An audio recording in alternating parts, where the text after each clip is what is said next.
एक इंसान ने सिर्फ 1.5 लाख में किसी की सांसें छीन ली, और वो भी अपने ही घर में। क्या आप सोच सकते हैं? मौत को बीमारी बनाकर पेश करने की साजिश। ये कहानी एक सुपारी किलिंग की, जहां कत्ल किया गया बेहद चालाकी से, लेकिन पकड़ा गया एक छोटी सी गलती से।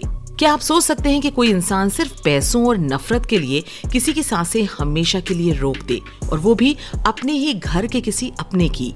ये है एक खौफनाक सुपारी किलिंग की सच्ची कहानी, जहां मौत को बीमारी दिखाने की कोशिश की गई, लेकिन पुलिस की पैनी नजर ने खोल दी इस साजिश की परतें।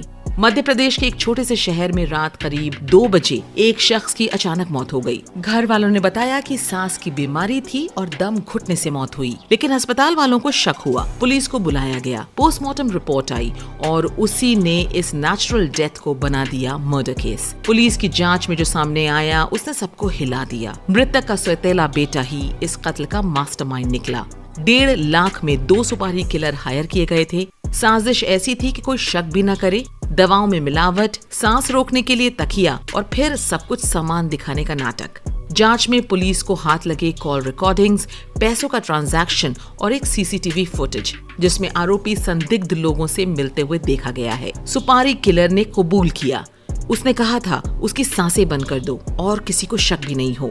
पुलिस ने आरोपी बेटे और दोनों सुपारी किलर्स को गिरफ्तार कर लिया है। तीनों के खिलाफ हत्या, षड्यंत्र और सबूत मिटाने की धाराओं में केस दर्ज हुआ है। पूछताछ में सामने आया कि वो संपत्ति चाहता था और रास्ते में सिर्फ एक सांस लेता हुआ इंसान था। रिश्ते जब लालच में बदल जाएं, तो खून के रिश्ते भी कातिल बन जाते हैं। ये कहानी सिर्फ एक मर्डर नहीं, एक साजिश है, भरोसे की, रिश्तों की और इंसानियत की मौत की। अगर आपको ये वीडियो जानकारी पूर्ण लगा हो तो लाइक करें, शेयर करें और सब्सक्राइब करना ना भूलें। हम लाते हैं सच्ची वारदातें सच के आईने में।